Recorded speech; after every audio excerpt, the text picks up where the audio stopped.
Tuning up your TIE Fighter to prove you're better than the bastard currently running the TIE Fighter program for fun and profit. By Losing Letters. Summary. As a rule, Vader didn't really do anything with his social media account, but then the rant of some kid from Tatooine about the inefficiency of TIE fighters began trending. The pilots and engineers on the Devastator started fixing their ships, and Vader got invested. Welcome to another episode of Scrap Hunting, the teenager in the video said. He took a sip of water from the metallic canteen he was holding, drinking slow and carefully, the way only a desert dweller did. A couple weeks ago, some sleemo commented that I'd never be able to improve any Imperial ships since I'm just outer rim trash. And I suppose you did have a point that the things I fix won't ever reach the level of an Imperial TIE because I wouldn't build such trash in the first place. Notes. 4 olive branch _10, jackdaw _cry. This is a gift to my friends with whom I discussed the possibility of space Twitter. This was supposed to be 2,500 words. As you can see, I totally nailed that. Have fun. Chapter 1. Why are all the engineers tearing through the ships? Vader asked the officer in charge. Truthfully, they hadn't been sent on a campaign lately, but the Emperor liked to whimsically assign Vader and his ship to pointless random battles, so that they always had to be prepared to head into combat and couldn't afford all their fighters to be in repair. Frankly speaking, most of the TIEs never saw any repairs. They were just scrapped and demolished. He supposed he should be glad his mechanics had enough sense not to start working on all the ships simultaneously. They are fixing the life support and shielding of the TIEs, my lord. The what? The TIE fighters don't have deflector shielding, Vader stated. The head engineer nodded nervously and stood up straight. Vader hadn't picked them for nothing. Their predecessor had been a weak sucker-up who had seen it fit to either doesn't inform Vader about crucial decisions and changes or had bothered him about every little detail. This new one knew how to do their job, or at least it had seemed like it up until now. We are aware, my lord, but there was this video explaining how to easily make some changes to the TIEs, and I saw it fit to ensure we reduce our damages, they replied. What video? The head engineer fetched a datapad from the nearest table and searched through a couple files until they opened one, revealing a video. It appeared to have been posted on the HoloNet 1.5 weeks ago and already had an impressive number of views and comments. The entire video was several hours long and had gained a few reaction videos as well. The thumbnail showed a blonde boy, roughly 15 if Vader were to guess, wearing a half-undone overall and a tank top, standing next to a slightly older boy and an assassination droid, a severely damaged TIE fighter lying in the sands behind them. Vader hit play. The video started, showing the blonde boy of before in a makeshift workshop, a pair of goggles lying around his neck. Welcome to another episode of Scrap Hunting, the teenager in the video said. He took a sip of water from the metallic canteen he was holding, drinking slow and carefully, the way only a desert dweller did. A couple weeks ago, some sleemo commented that I'd never be able to improve any Imperial ships since I'm just outer rim trash. The boy took another sip, then set his canteen aside to reach for some parts that looked like they belonged to a half-finished droid. And I suppose you did have a point that the things I fix won't ever reach the level of an Imperial TIE because I wouldn't build such trash in the first place. The teenager's face was fairly blank, but laughter could be heard from whoever was behind the camera, likely the other boy. So, to prove that I can do better, I sold a lot of speeders, ships, and droids, repaired more terrible freighters than I can count, won several totally legal races, and placed a couple very fortunate bets in the palace of Jabba. The boy paused. Then he smiled widely and, together with his cameraman, yelled, "Bunta Eve Classic Champions!" When he was done laughing, the boy continued talking. Anyway, the point is, I made a lot of money to buy a lot of trash. The screen turned black, and when it returned, it showed the image depicted in the thumbnail. The blonde boy climbed on top of the TIE and smiled victoriously.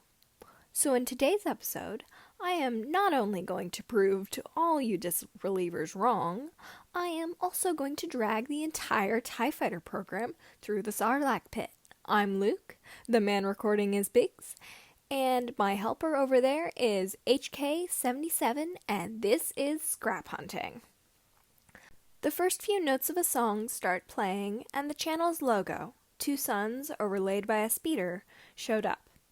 The head engineer proceeded to stop the video, the screen frozen on the image of the boy grinning mischievously. He proceeds to begin to completely overhaul the damaged TIE he bought with alarmingly low cost and high efficiency within a couple hours, and, frankly speaking, embarrasses me. Some of the things Luke does never occurred to me, and it should have. I went to one of Coruscant's best universities. They sighed and put the datapad down. Either way, we are now making changes to our ties. I apologize for not having informed you before, my lord, but I assumed you'd approve of our fighters being the most advanced on the field. The head engineer didn't look like they regretted their decision, but they had obviously resigned themselves to whatever Vader decided their fate would be. They were loyal to Vader and his command. Vader needed people like them on their crew, not more of the Emperor's spies. "You presumed correctly," Vader said. "Finish outfitting the ties you already began taking apart. I will watch the video of this Luke and see what exactly he has to say about the military." The head engineer saluted. "Yes, sir. I won't disappoint you." Then they turned around and marched over to where the others had stopped working to watch their exchange and told them to get back to work. Vader, meanwhile, took the datapad and returned to his own rooms. He had a video to watch. Luke had not planned on becoming famous with a video titled, "Tuning up your TIE Fighter to prove you're better than that bastard currently running the TIE Fighter program for fun and profit." In fact, he had never expected any of his videos to gain the kind of following and attention that had even before that particular one. In all honesty, it had just started with him making a recording of how he fixed vaporators without taking them apart completely so his friend Biggs could do it as well. He just posted that on the net and kept going. First about droids, some more rambles about ships, and a while back he'd finally been allowed to go to the shipyards on his own to earn some extra cash. But then he had found HK-77 in a dumping ground. The droid had been severely damaged, but not so much that Luke couldn't fix it. Assassin droids were intelligent, much more than any other ones, and Luke could honestly use some extra hands around the farm when he was repairing speeders. Biggs had recorded bits of Luke working on the droid, cut it together, and uploaded it, and people had loved it. His videos got more clicks, he got more subscriptions, and here he was now. Usually, Luke didn't let comments get to him, but one obviously Core World spoiled bastard had discredited Luke's skills without having any idea how terrible the Empire's priced fighters actually were.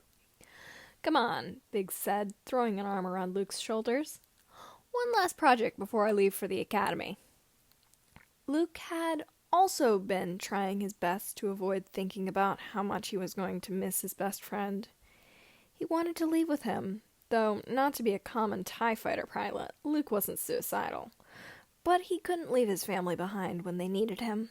"All right," Luke agreed, blushing. "Where are we going to get a TIE, though?" Turned out that a TIE had crashed a while back and a junk dealer had picked it up. Unfortunately, despite its terrible damages, it was really expensive, and Luke didn't have that kind of money. It took a lot of work to scrap it all together, and he had been grounded for a month after winning the Boonta Eve Classic.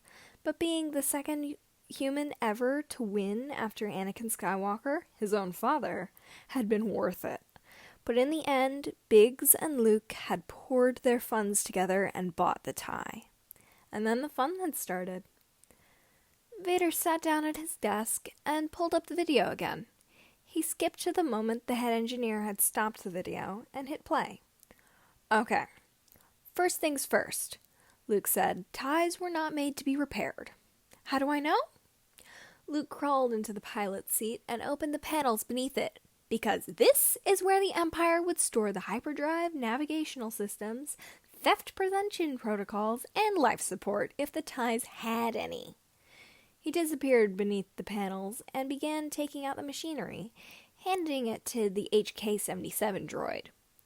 Tatooine's junkyards had always been a treasure chest, but finding C-3PO there had been astonishing. An assassination droid was worth more than a mere protocol droid. Vader would have to check if the boy talked about how he'd required it somewhere. What kind of moron designs a ship that doesn't even have that? Luke spoke up, his voice echoing. I know who. They're called Senar Fleet Systems, and they go back to the Clone Wars. Luke stood up and placatingly held up his hands. I know, the Empire also made some pretty cool ships. I won't lie, I'd kill to get my hands on the schematics on the Devastator, but the security of Quat Drive yards is too good. Luke paused. Not like I've ever attempted to get a better look at them. The video zoomed in on Luke's face and his frankly speaking terrible poker face in what was supposed to be a comedic shot. Not many people would have the guts to admit they'd attempted to slice into KDY's security, and Vader doubted it was idiocy on the boy's part. The youth was interesting, and it became apparent rather quickly that he knew what he was talking about. He would certainly make a good asset to Vader's crew should he sign up. Point is, Luke continued, they cut all these extra measures out to lose weight and mass-produce these ties with the lowest cost possible. However, even out here on Tatooine, we've got ships with really small and efficient support systems, so I'll dig through this mess down here and make some space for life support first. Luke then pointed on the rather large box standing next to him. All I need for this is in this box.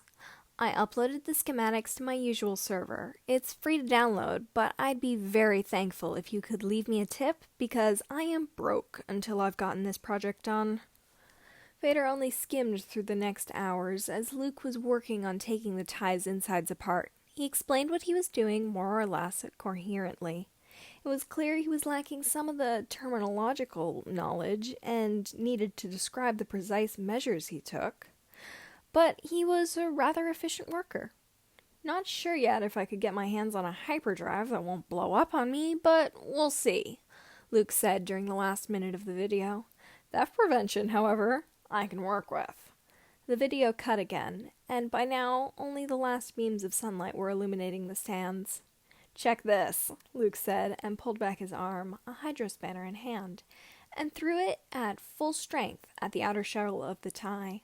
Upon impact, the tie began blaring alarms. Nailed it! Luke declared confidently when the HK-77 next to him gave him a thumbs up, and presumably his friend behind the camera held his thumb up in front of the recording as well. And this concludes part 1 of... Luke began to speak, only to be interrupted by a man's shout. Luke Sky! Oh shit, Luke muttered, eyes wide. Stop recording, Biggs, stop. The video ended, and a couple of suggestions popped up, all with equally unserious titles, such as Killing It with a Murder Bot, Repairing a Hyperdrive, but your arm is broken, and All Stars is playing, and Garbage Summary of Republic/Imperial Ships. The most recent upload was titled Status Update, Scrap Hunters vs. Guardians. Vader decided to play it. The channel's introduction started to play against, and soon after there was a recording of the black-haired boy playing. Hello, fellow hunters, the young man said, smiling widely. I'm Biggs, and unfortunately, I have to do today's video by myself. He closed his eyes and, in fake serenity, added, I hope you'll enjoy it despite the lack of our overly bright mechanic and resident murder bot. Don't worry, I know you're all not actually watching this for me. Biggs sat still as writing appeared in the upper corner. I'm also just here for Luke. Hit me up at darkest light if you feel like it. Anyways, Biggs continued and the writing disappeared. This short video is just an update on our current situation. First of all, we're super happy to see so many people enjoyed our newest video. The next parts will be uploaded as soon as we can get our hands on the items we need, which might take a while given that Luke has been grounded from working on the TIE for the foreseeable future. If you have any questions for him though, feel free to drop him a message at Skyseeker Pilot. He's still got access to the HoloNet. From out of the camera's reach, he pulled a piece of flimsy, showing off the account's name and a small doodle of what Vader assumed was meant to be Luke. Written by yours truly, Biggs said, and set the flimsy aside. We're thinking of doing a Q&A in the near future to bridge the time between the actual next update. Feel free to send us any question. That being said, don't miss us too much. The video was stopped, and Vader almost found himself being disappointed. The youth had certainly talked a lot about unimportant things. It was clear that he was a mere aide to Luke. Perhaps contacting the boy about his ideas would be worth it. Luke was bored out of his mind. Honestly, he hated being grounded. Nothing new to tinker with, only work and endless hours of chores and browsing the HoloNet. He supposed he could work a little more on his schematics, but he didn't really feel like it. Sitting down and actually sketching what he was thinking was always the most difficult part of the process. Most of the time, Luke just knew and could figure out what he had to fix. He worked by instinct alone, but that didn't really help others, so he had to write things down properly.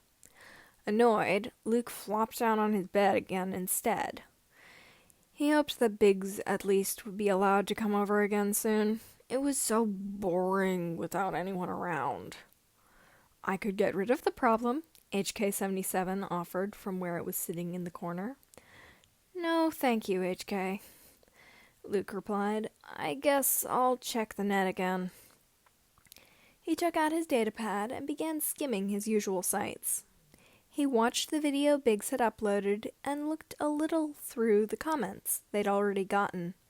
The channel had really blown up the past days, and a lot of people seemed eager about the possibility of a Q&A, already shooting off questions. Luke switched over to his page and saw a steady amount of questions and comments coming in. A lot of them were rather personal, but one caught his attention.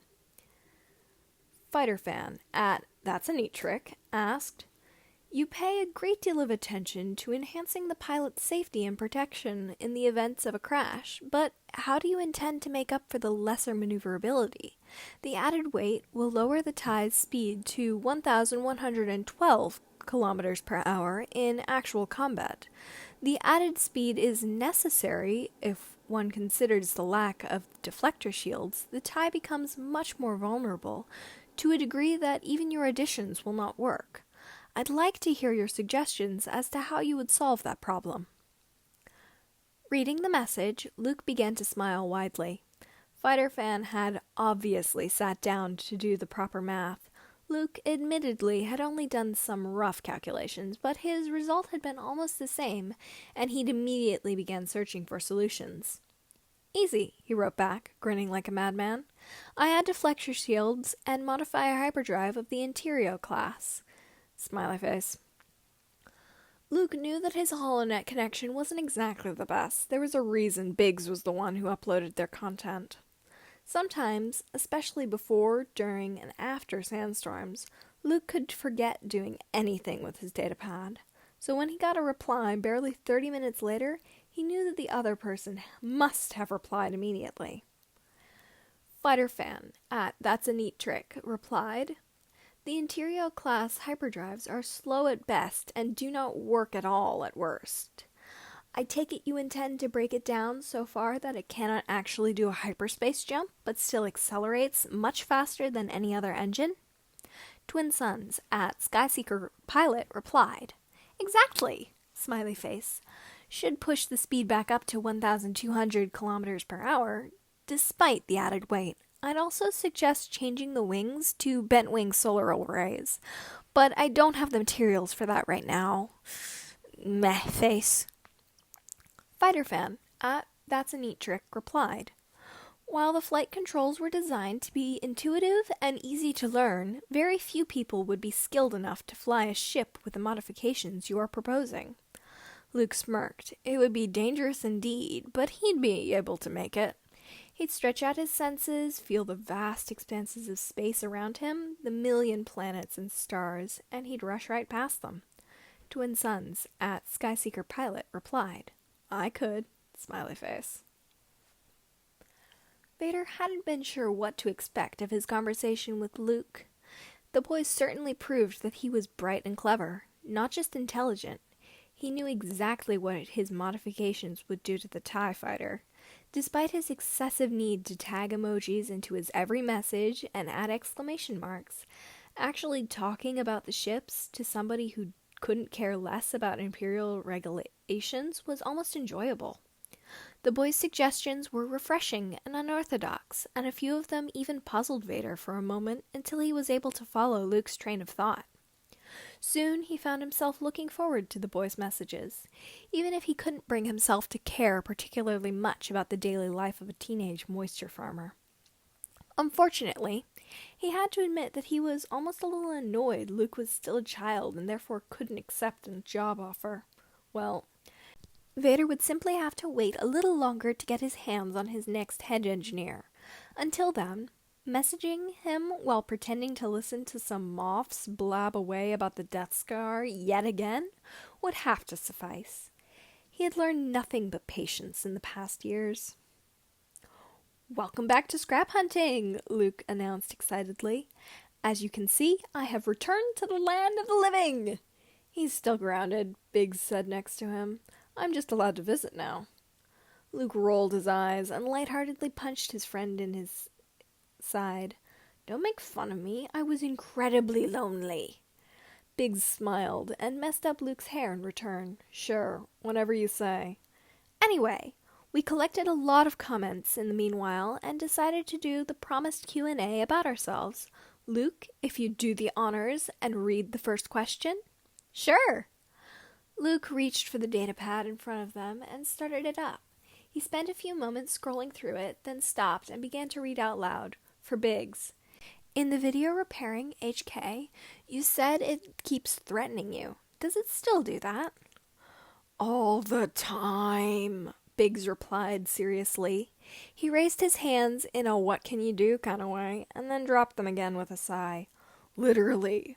I don't think this droid likes anyone but Luke and the mouse droid keeping the house clean." Biggs frowned and looked around as if he were searching for something. "Where is Emmy? It always seems so eager to climb up after me." Luke shrugged. "Maybe it got lost in Aunt Beru's closet again. Wouldn't be the first time." "All right, you do the next question." Biggs took the datapad from him and moved on to the next inquiry. "What the criff is your title song?" Biggs read, then groaned and buried his head in his hands. "Just let it die, please." Luke, on the other hand, immediately jumped up in excitement. "Oh, it's every fifth note of my favorite song, so it doesn't get taken down for copyright reasons. I'll put a link in the description." Question number 3. Where do you live? Luke stared straight ahead into the camera. "Tatooine, Outer Rim Desert World. Do not recommend unless you can survive without a lot of water." Beside him, Biggs nodded. "Indeed, not the best place to raise your children." Question number 4. Could you upload HK's original programming? The two boys looked at each other and finally shook their heads while staring suspiciously at the camera again. What could you possibly need the programming of an assassin droid for? Next up, how old are you, and how long have you been working on projects like this? Luke frowned and turned to Biggs. Didn't we say that before once? Biggs only shrugged. No idea. You talk a lot when you're working. You love to hear me talk, Luke replied teasingly. Well, I'm 17, and Biggs is 19. I've been doing repairs on droids for as long as I can think. Speeders and ships are new additions. Same for me, Biggs said. You can't grow up in the middle of nowhere running a moisture farm and not be at least a half-decent mechanic. Okay, next question. What was your favorite project so far? I think I enjoyed HK versus Emmy with a vibroblade the most. You? Luke chewed on his lip and paused, deeply lost in thought. The TIE fighter, he said eventually, even if I wasn't so sure about it at first. That reminds me, I don't know how many of you have seen the conversations that aren't private, but you should seriously check out Fighter Fan at That's a Neat Trick. The ship modifications he speaks of are the best, and a couple of them will definitely end up in the TIE. Credit given, of course. But when we're done with this video, I'll go right back to replying to your thoughts about navigation systems because I totally agree. All right, Biggs interrupted, clasping his hands over Luke's mouth.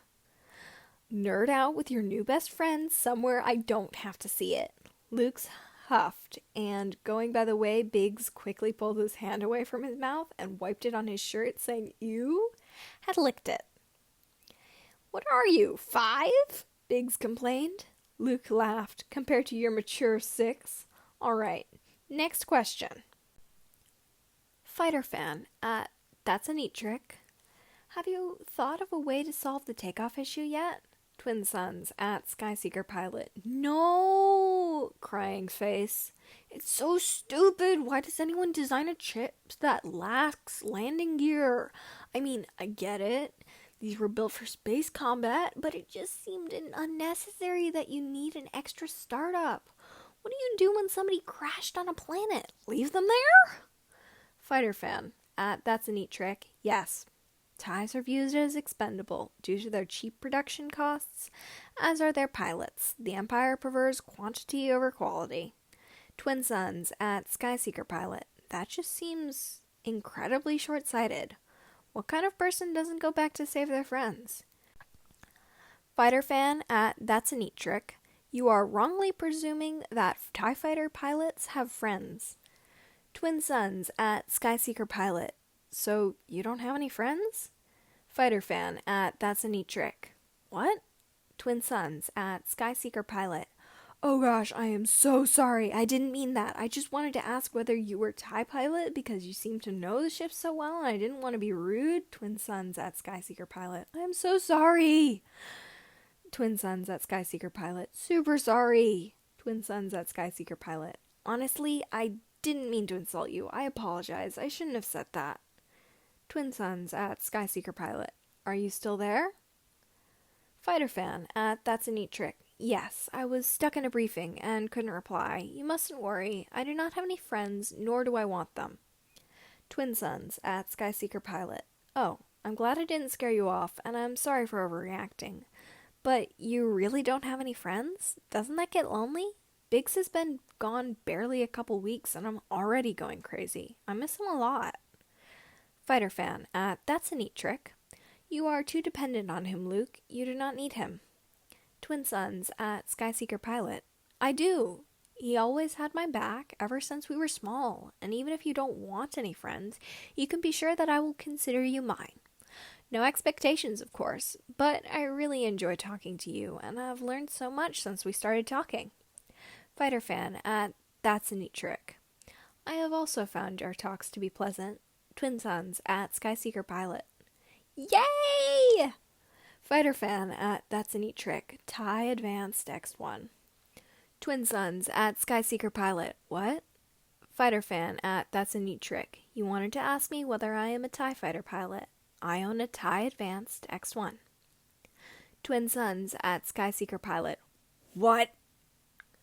Twin Suns at Skyseeker Pilot. Really? That's so cool. They only started manufacturing them last year. How fast does it accelerate? Are the stabilizers really that improved? No, wait. Tell me about the hyperdrive. Which did they go with? Does it use a class 4.0? I would have put a class 7.0, but they're more expensive and hard to really stop correctly if you're not a great pilot. Ooh, wait! Twin Suns at Skyseeker Pilot. You are flying A TIE/AD! Twin Sons at Skyseeker Pilot. You never told me you're actually in the Imperial Navy. What ship do you serve on? Please tell me about the destroyers. I've never wanted to compare them to Republic ships since forever, but I couldn't find any good sources. Please, I'll pay an extra special video. Fighter Fan at That's a Neat Trick. Give me a few hours. Twin Sons at Skyseeker Pilot. You are the best! Vader could not fathom what was wrong with Luke. Nobody wanted to be friends with Darth Vader. Currently, he had never given the boy the impression that he was interested in such a relationship. He had merely strived to see what the boy was capable of. He shouldn't supply the boy with more in-depth plans to his ship, and yet he found himself downloading the corresponding schematics.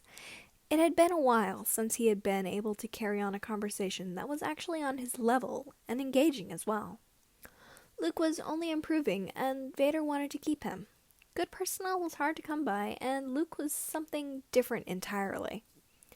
Fighter Fan at That's a Neat Trick. I have sent you the plans we talked about. Have you considered signing up for the Imperial Academy? Twin Sons at Skyseeker Pilot. Yes, but I can't go this year because my uncle still needs me on the farm. Meh face.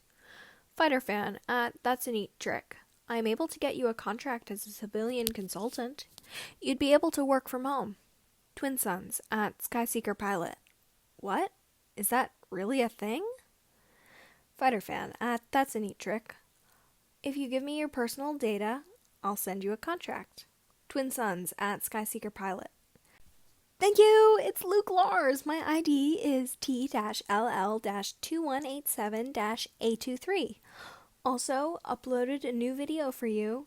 Smiley face. Hope you enjoy my misadventures. Luke was sitting on his bed, HK-77 standing beside him, holding out various tools while the mouse droid Emmy was sitting in his lap. Hello everybody, and welcome to another episode of Scrap Hunting. Today is a special compilation dedicated to That's a Neat Trick, who basically gave me an early birthday present. So sit back and enjoy a compilation of the things we usually cut from our videos. I'm Luke, my helper today is HK-77, and shout out to Biggs, who is currently studying a couple planets away from me. The video cut away to start showing the first in a series of rather short escapades featuring at least one member of the trio. The first video showed Luke working on the TIE's wings, singing under his breath. This was not designed to land, this ship was not designed to land, this ship was not designed to be functional at all.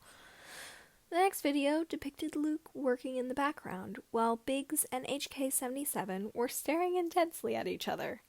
Emmy stuck between them, driving forwards and backwards like they were trying to keep the two from fighting. Where did you hide my hydrospanner? I did no such things, Biggs. The recording blurred as Biggs threw himself on HK-77.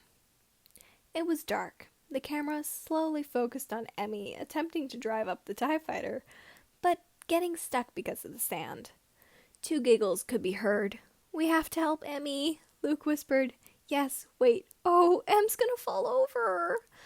The video slowed down as Emmy tragically fell on its side and couldn't get up again.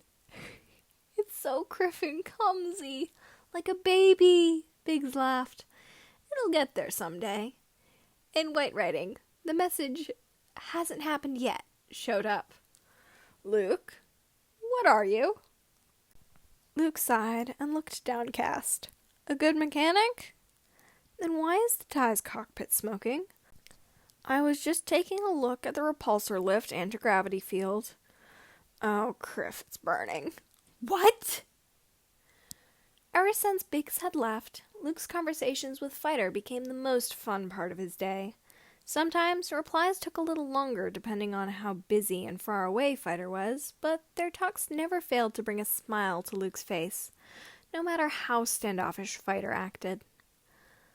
Luke checked his messages again, hoping to catch a new message from Fighter. Sadly, none were in his inbox, only something from a stranger. Lord Vader at Imperial Command. Consultant contact. Luke frowned. Fighter fan at That's a Neat Trick. Have you thought about my job offer yet? Twin Sons at Skyseeker Pilot. Job offer?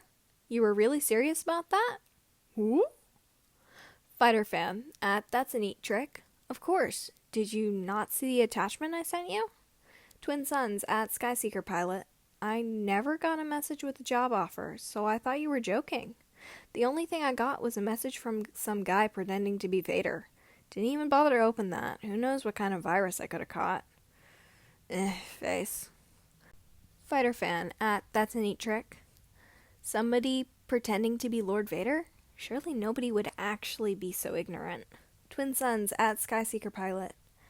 IDK? I had to go on his holo page and it seemed legit, but there's no way the Emperor's slaver would ever message me. I'm not that naive. ... Fighter? Are you still there? Fighter fan at That's a Neat Trick. You would do well not to spread such rebel propaganda anywhere others could find them. Twin Sons at Skyseeker Pilot. Rebel propaganda?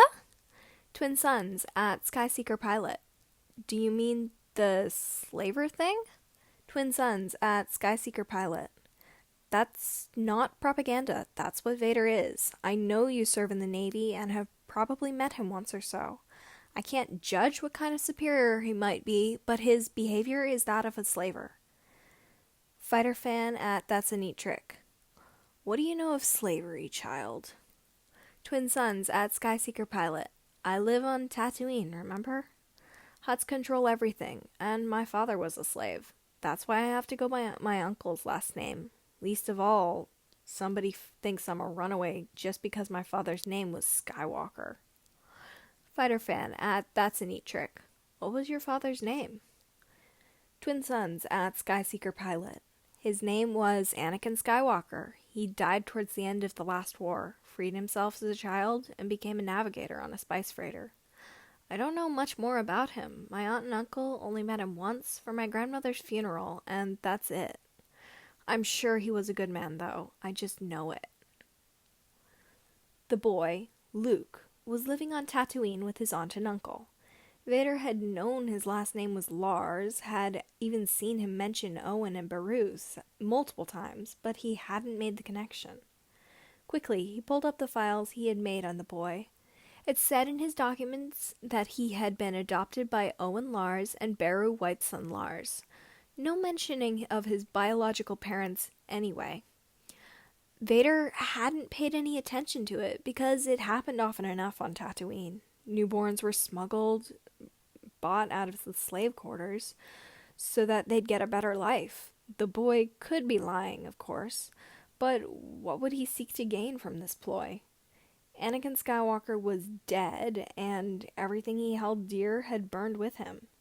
His master had seen to it.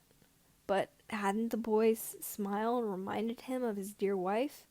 His excitement for ships, his brilliance? Vader had assumed that some of his stories might have been exaggerated, but maybe he had performed all those death-defying stunts indeed, and it was the Force which had saved him. Luke Skywalker of Tatooine. It was impossible to think that he had managed to find him through mere interest. The Force must have led him to his son. His son. His master had lied to him, deceived and betrayed him. Snarling, Vader left his rooms behind and marched toward his personal hangar. He had to go now, reach his son, and protect him before the Emperor would diminish his light. Vader would make them pay, all of them. Every single person involved in keeping his child from him would be destroyed. The past week had not been particularly interesting or happy for Luke. Since his discussion with Fighter, the other man had completely cut their communication. No matter how many messages Luke sent him, he didn't reply. He supposed he should have seen it coming. Fighter didn't say much about his background, but if he was skilled enough to be trusted within TIE/AD, he had likely grown up on some Imperial core world, surrounded by the Empire and Vader's image, and didn't see things the way some Outer Rim kid would. It was too bad that their conversation had stopped. Even if they couldn't agree on the Empire's policies, ships were still ships. He'd missed talking to Fighter. Luke dragged himself out of his room to go into the kitchen for lunch. He had halfway crossed the homestead when a man in a dark robe hurried down the steps. "Luke," he said, and threw back his hood, revealing himself as old Ben Kenobi. "Oh, hi Ben. Is everything all right?" Ben shook his head, and a pained expression crossed his face. He looked like he was in a hurry, but Luke could feel the fear lingering in the air. "We need to go, now," Ben said hurriedly. "Where are your aunt and uncle?" "Aunt Beru went into the city, and Uncle Owen is working on the vaporators," Luke replied slowly. Ben's behavior was confusing him. He'd known the older man since he could think. He had never said a thing, but Luke knew he was the one who'd made a lot of the model ships now proudly displayed in his room, and made sure the Tuscans stayed away from their homestead. Ben was a nice and kind man, carrying a lot of grief. He was a little strange, but not mad. If he was worrying about something, Luke figured he should as well. "Then there is no time to get them," Ben said, and took Luke's hand. "We must hurry." "Ben, what's going on?" Luke asked, and let himself be pulled along to the homestead's entrance and out into the sun. "Why are we running?" "We need to go before he's here." Ben stopped abruptly and stared right ahead. A black demon stood in some distance from the two of them. He looked like the monsters out of the stories Luke had been told as a child, and now knew to be real. Lord Vader. Ben let go of Luke's hand and took a step forward, keeping Luke behind him. "Kenobi." Vader's voice was deep, mechanic, and artificial. "I have finally found you." "So you have, Darth," Kenobi replied, and ignited a lightsaber of a light blue color. Vader followed suit, his blade an angry red, and soon after they were clashing against one another, whirling up the sand. Luke hadn't known Ben could fight like that, keep every move so fluent despite the ground he was standing on. He met each of Vader's aggressive strikes with equal strength. Luke felt like he was suffocating. He had to stop them. He knew it. He didn't know why or how, but if he didn't do anything, the desert would swallow them up. "What is going on?" Luke shouted. The two fighters turned to him, and it occurred to Luke only then that shouting mid-battle was probably not his smartest move. Well, what else was he supposed to do? "You have been deceived all your life, young one," Vader said. "Kenobi stole you from me, kept you hidden so you wouldn't inherit your birthright." "My birthright," Luke repeated. "I'm sorry, what are you two even talking about?" "Your father was a good man," Ben interrupted, his words as sharp as a knife. "And you ruined him." "You left me to burn!" Vader screamed. "You said you loved me, and you left me behind for Sidious to take and remake as he wanted. You took my son from me and let him grow up on the Force-forsaken planet. You stole him from me, months of being unaware of who I was talking to." "My son," the winds seemed to echo Vader's words, dancing around Luke's small frame. The weight behind them almost seemed to push him over. "Father?" Luke realized. The wind roared in agreement, rushed through Luke's mind as a barely comprehensible mess acknowledging an impossible truth. Twin sons at Skyseeker Pilot. Going on a galactic road trip for the foreseeable future. Smiley face. Twin sons at Skyseeker Pilot. Somebody please get me off the ship. They keep glaring at each other. It's so awkward. Twin sons at Skyseeker Pilot. Pros of having parents. You don't have to pay for lunch. Cons of having parents. Lunch is ration bars. Twin sons at Skyseeker Pilot. If not for the laws of the galaxy, I'd have a glowing sword to cut through Durasteel with. Twin sons at Skyseeker Pilot. I have adopted 4 more mouse droids to keep our ship clean. Twin sons at Skyseeker Pilot. I love discovering I have a godfather who is also a pirate while being held hostage by said godfather. 5 out of 10 experience. Twin sons at Skyseeker Pilot. I have the power of the Force and Hydra spanners on my side. Turns out HK-77's programming was not as thoroughly deleted as I thought. My bad. Twin sons at Skyseeker Pilot. TIE fighters still suck. New video coming tomorrow together with @That's a Neat Trick. Hi! The video showed a young blonde man standing in what appeared to be a huge hangar. He was a little older than he had been in the last video uploaded on the channel. Next to him sat an older man whose skin was pale as ash. Many scars covered his face, the only part of his body that was actually visible. The rest was covered by dark robes. The third member of the group was another man with snow-white hair and beard. He sat in a safe distance from the ship behind the other two, reading through a datapad while drinking a cup of tea. All three of them carried lightsabers, and it was practically impossible to ignore them. Welcome back to another episode of Scrap Hunting, the blonde continued. I know, it's been a year, but I was pretty busy. He glanced at the man beside him and leaned slightly into his side as if he were seeking comfort. Today, we're finally concluding our series, tuning up your TIE fighter to prove you're better than the bastard currently running the TIE fighter program for fun and profit. Unfortunately, the original TIE fighter was lost, but Father crashes so many that we could easily start from scratch with a new one. The focus of this episode is finally adding the safety that prevents the twin-ion engines from moving an energizer out of alignment so that the recharge systems won't become ticking time bombs. Henceforth, we dedicate this episode to Darth Sidious, alias Emperor Palpatine. My name is Luke Skywalker. The man in the back is my Jedi Master, Obi-Wan Kenobi. The old man looked up from his datapad to wave at the camera, and then continued on reading.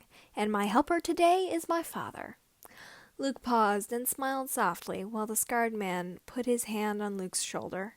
The gesture seemed almost a little possessive, would certainly be like if the man's touch weren't as gentle as a feather. My name is Anakin Skywalker, the man said, his blue eyes shining as brightly as Luke's, but much colder in nature. And I'm coming for you, Sidious. The video flashed black, then brightened again, depicting a round emblem with two wings settled around a sword. This concludes the reading of Tuning Up Your TIE Fighter to Prove You're Better Than the Bastard Currently Running the TIE Fighter Programs for Fun and Profit by Losing Letters. Read to you by Mystic Malady.